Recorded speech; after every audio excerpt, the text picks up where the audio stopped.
Salut mes nakamas, c'est le Doc, j'espère que vous allez bien. Je sais pas si vous êtes au courant, mais il y a eu pas mal d'infos qui sont sorties sur One Piece en ce début de semaine. Donc je me suis dit que ça serait sympa de faire une petite vidéo pour faire justement un petit récapitulatif. C'est dans l'émission School of Jump diffusée tous les lundis à 20 h et qui fait un bilan de tout ce qui est sorti dans le Weekly Jump Shonen que la plupart de ces infos ont été annoncées par Suguru Tsujita. Alors pour ceux qui ne le sauraient pas, Suguru Tsujita est le 8e et ancien Tanto. Un Tanto est une personne qui est là justement pour faire l'intermédiaire entre la maison d'édition et le mangaka. Il est un petit peu là pour le conseiller. Il s'est occupé d'Ichiro Oda de juin 2014 jusqu'à janvier 2007, c'est-à-dire le début de Dressrosa, Zou et le début de Toadland. Et maintenant, ce mec-là, il s'occupe du mangaka qui fait Promise Neverland et surtout, il est le responsable marketing au niveau de One Piece et du transmédia.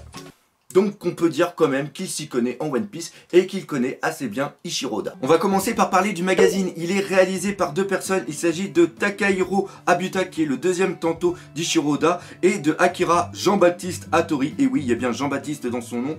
Et lui a été le 6e Tanto d'Ichiro Oda. Donc on peut dire que le magazine est quand même entre de bonnes mains. Le magazine sera en 3 volumes. Le premier sortira au mois de janvier, le deuxième au mois d'août et le troisième sortira au mois... Et oui, vous avez raison, au mois de septembre. Alors qu'est-ce qu'il va y avoir concrètement dans ces magazines? Il va y avoir plein de choses. Premièrement, il va y avoir les histoires, comme on nous l'a dit il y a quelques temps, sur un certain utilisateur du Mera Meranomi. Il s'agit tout simplement de Ace. Dans le premier volume, on aura la création de l'équipage de Ace qui était les Spandes.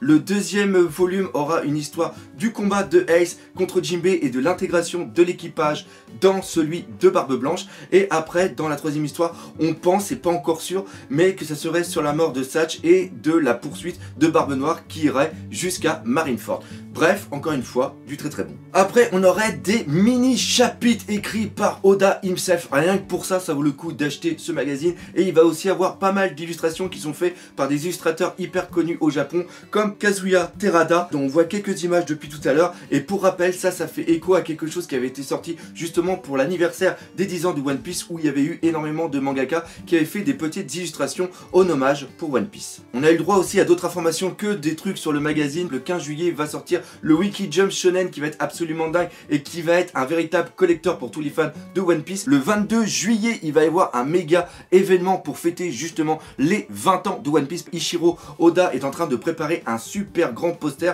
Par contre, le poster, est-ce qu'il va être en vente dans le Weekly Shonen Jump ou sinon est-ce qu'il va être dans les magazines? Ça, on ne sait pas encore. Après, il va y avoir en fin d'année un livre sur One Piece absolument dingue. Deux autres news pour le deuxième semestre de l'année. Il va y avoir 2 romans qui vont être écrits. Le premier qui sera sur l'enfance de Luffy, Sabo et de Ace. Il va être écrit par Shinshaku Nagata. Et le deuxième roman sera un recueil d'histoires courtes sur les Mugiwara. Alors savoir si ça va être leur jeunesse ou si ça va être des événements qui se sont passés durant l'ellipse, on ne sait pas. Mais tout ce qu'on sait, c'est que ça va être écrit par Tomohito Ozaki. Et encore une fois, ce mec, tout comme Hinata Shu, a écrit des romans sur Naruto et les romans étaient plutôt classe. Donc encore une fois, ça laisse que du bon pour le futur. Une autre news, c'est qu'il va y avoir un épisode spécial qui va sortir cet été. Il sortira le 26 août et il durera 2 heures. Le titre, c'est épisode spécial East Blue. Donc ça va reprendre les 4 arcs principaux d'East Blue, c'est-à-dire celui où il y a la rencontre avec Zoro, Nami, Usopp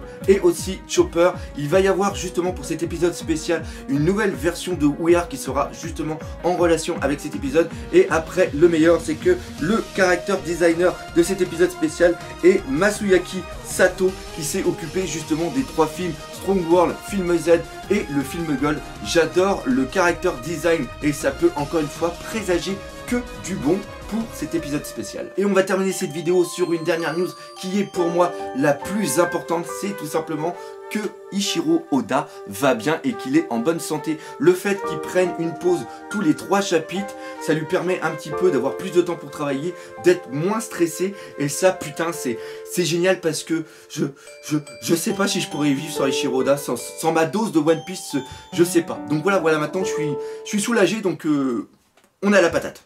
Donc voilà, c'est là-dessus que se termine cette vidéo sur les news One Piece. J'espère que vous aurez bien aimé ce petit format. C'est pas un format que je pourrais faire souvent parce qu'il n'y a pas souvent des news. Quoique la fin de l'année s'annonce quand même assez dense. Encore une fois, si vous aimez bien le format, laissez des commentaires et dites-le moi. Partagez la vidéo, parlez-en autour de vous, défoncez la gueule de ce putain de pouce bleu. Et comme d'habitude, on va finir par cette phrase qui est pour moi, qui représente vraiment ce qui est One Piece. N'oubliez pas le principal, One Piece, putain c'est la vie. Allez, salut mes Nakamas.